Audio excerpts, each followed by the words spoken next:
Halo teman-teman semua, di video kali ini saya akan coba memberikan bagaimana tips agar video kita muncul di beranda YouTube. Nah, bagaimana keseruan video ini? Saksikan terus video berikut ini.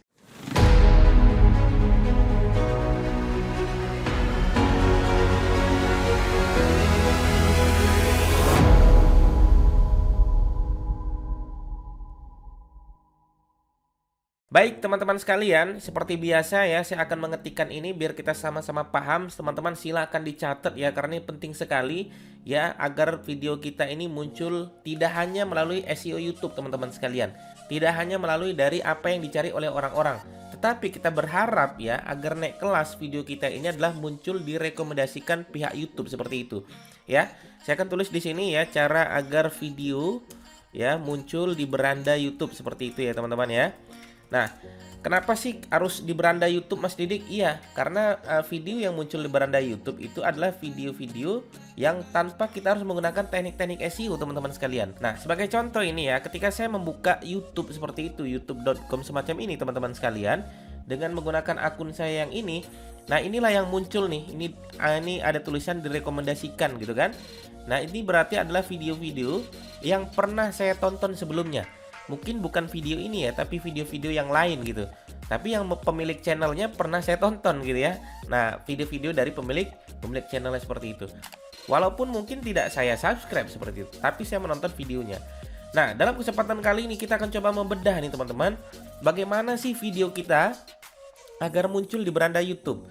Nah, ini yang pertama adalah ya pastikan ya video kita ditonton, itu paling penting ya, ditonton oleh siapapun itu ya, mau itu subscriber kita, mau itu bukan subscriber kita, tapi kita harus bisa memastikan video kita itu ditonton gitu teman-teman ya.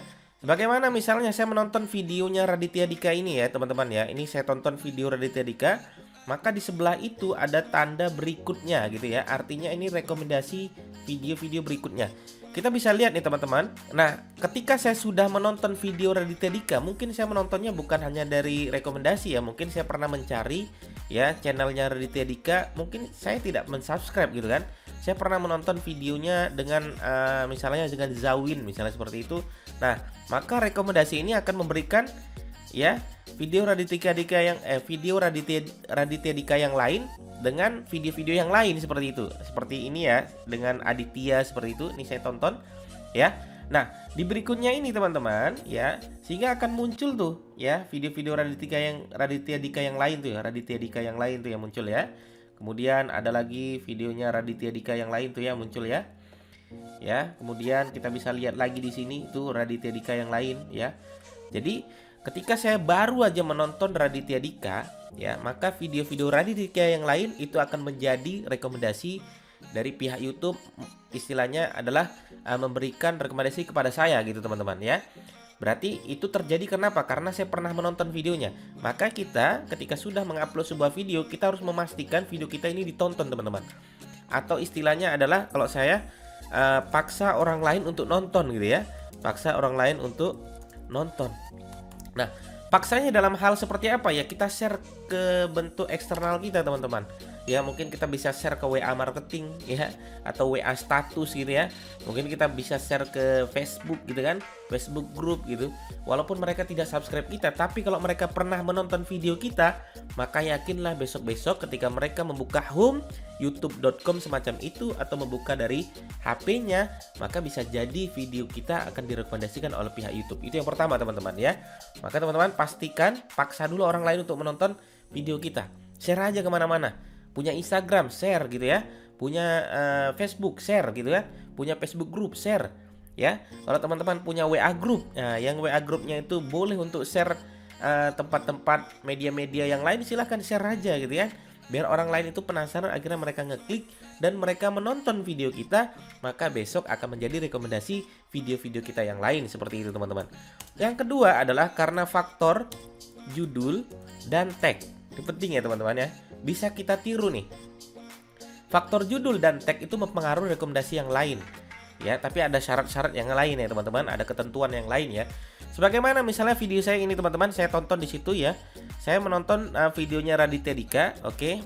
karena saya menonton channelnya Raditya Dika, maka bisa jadi di rekomendasi pihak YouTube berikutnya video-video Raditya Dika yang lain. Ini ada video Raditya Dika yang lain ya. Ini ada video Raditya Dika yang lain. Oke, itu yang pertama. Kemudian saya bisa melihat dari faktor yang kedua, teman-teman. Apa itu faktor dari judul, teman-teman? Ya, di sini ada judul Aditya Dhani.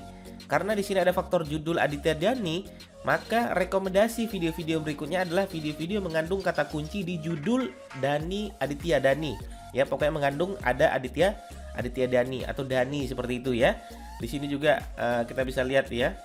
Mana ya? Jadi ada Aditya Dhani, ini juga ada Dhani gitu ya. Nah, ini juga ada Dhani. Jadi video-video Aditya Dhani itu keluar semua gitu ya. Walaupun di channel-channel yang berbeda. Itu ada Trans 7 Official, ada Stand Up Comedy, ya Kompas TV dan lain sebagainya. Ya. Jadi video-video Aditya Dhani itu muncul lagi yang lain itu sebagai rekomendasi. Ya, di channel yang berbeda. Nah, tapi dengan syarat dan ketentuan saya bilang ya. Syarat dan ketentuannya adalah ya mungkin videonya itu sama persis dengan banyaknya viewernya teman-teman sekalian.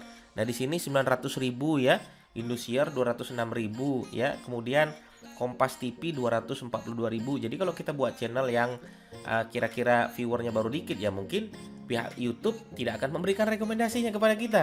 Ya, maka kita jangan mencari yang berat-berat dulu seperti itu. Nah, itu yang pertama teman-teman ya. Jadi ada faktor judul dan tag. Tagnya di mana Mas Didik? Tagnya di sini ya. Saya tahu ya ini tagnya. Jadi pihak Raditya Dika itu dia memberikan tag dengan nama Raditya Dika. Jadi maka akan muncul video-video Raditya Dika yang lain. Maka itu teman-teman ya pentingnya kita memberikan istilahnya tag itu dengan nama kita boleh, atau nama channel kita boleh, atau nama kira-kira yang berhubungan dalam video kita. Ya, misalnya saya mewawancarai wali kota Surabaya misalnya, mungkin saya akan menuliskan tag saya ada tulisan wali kota Surabaya. Oke, berikutnya adalah ada faktor yang lain teman-teman, yaitu faktor retensi video ya teman-teman ya. Nah, saya kemarin baru aja mengecek video saya ya, beberapa video saya, walaupun misalnya di sini teman-teman bisa lihat ya. Di sini ada video saya 2000 tayangan ya, 2000 tayangan, ini video pejuang 1000 subscriber ya. Kemudian teman-teman bisa lihat di bawah sini ya, di bawah sini retensi video saya, penonton saya itu hanya 14,4% ya.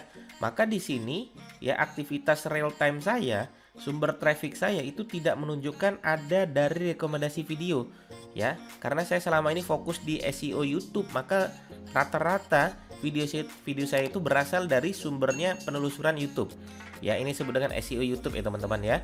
Maka di sini tidak ada tuh ya, ada mungkin berapa persen ya di bawah ya, sangat kecil sekali gitu kan.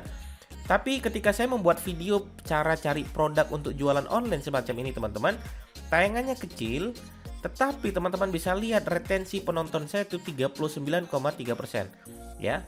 Berbeda dengan yang tadi. Kalau yang tadi 14,4% ya, kalau ini 39,3%, walaupun penontonnya sedikit gitu kan. Tapi teman-teman bisa lihat ya, walaupun penonton saya sedikit, tetapi retensinya besar ya, ada 39,3%. Karena retensinya besar, maka video ini masuk di rekomendasi video ya, video ini masuk di rekomendasi video. Maka pihak YouTube merekomendasi video ini kepada orang-orang yang sudah menonton 39,3%. Dengan waktu penonton saya lamanya menonton itu 39,3% ya selama ini ya, dari video ini saja ya teman-teman sekalian. Makanya pihak YouTube memberikan rekomendasi video dalam video saya semacam ini. Sementara video saya yang ini teman-teman sekalian, ini komennya ribuan ya, tapi retensi videonya kecil, sehingga pihak YouTube tidak memberikan sebagai bentuk rekomendasi video. Ini rata-rata orang menemukan video saya ini rata-rata adalah karena penelusuran YouTube, karena fitur YouTube lainnya, karena halaman channel, bukan karena rekomendasi video. Sumber trafficnya ini rata-rata dari sini ya, dari fitur YouTube lainnya, penelusuran YouTube, tapi tidak memberikan dari rekomendasi video. Sementara video saya yang sedikit ini ya, yang penontonnya cuma 400-an ya, viewernya cuma 400-an, tapi sama pihak YouTube dijadikan sebagai rekomendasi video. Oke, karena itu ada faktor retensi ya teman-teman ya. Maka teman-teman buatlah video yang menarik ya, buatlah video semenarik mungkin buat orang penasaran, sehingga orang lain tuh menonton minimal 3 menit saja video kita, maka besok-besok akan dijadikan sebagai rekomendasi video kita kepada orang-orang yang pernah menonton video kita di channel kita, walaupun mereka bukan subscriber kita, tapi mereka yang sudah menonton ya, maka akan direkomendasikan video kita seperti itu.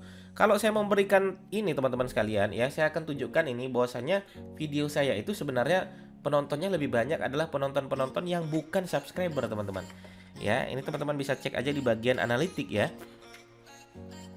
Ya, teman-teman bisa lihat di situ ada penonton ya. Saya akan tunjukkan penonton. Nah, penonton saya itu 77% itu bukan berasal dari orang-orang subscribe, tapi tidak subscribe. Ya, artinya kita ya mungkin mereka bisa menonton saya ini karena fitur penjelajah ya, karena nyari gitu ya di pencarian YouTube, atau juga mereka bisa mendapatkan dari rekomendasi video. Oke, begitu teman-teman. Saran saya pertama pastikan video kita ditonton dulu sama orang lain gitu kan. Yang kedua adalah faktor judul dan tag. Makanya teman-teman masukkan judulnya itu adalah judul kata kunci yang disesuaikan dengan kompetitor kita, yang ketika kompetitor kita sudah mendapatkan rekomendasi video, pastikan ikutin aja ya judul dan tagnya itu seperti apa ya. Nanti tinggal kita tambah-tambahkan dengan tag nama channel kita dan lain sebagainya. Yang ketiga adalah retensi video. Pastikan video kita ditonton dengan retensi video yang semakin besar semakin baik. Semakin besar maka akan dijadikan sebagai rekomendasi video. Kalau kecil maka dia tidak akan mendapatkan rekomendasi video dari pihak YouTube itu sendiri. Oke, begitu teman-teman yang bisa saya sampaikan. Mudah-mudahan bermanfaat. Sampai ketemu di video berikutnya. Assalamualaikum warahmatullahi wabarakatuh.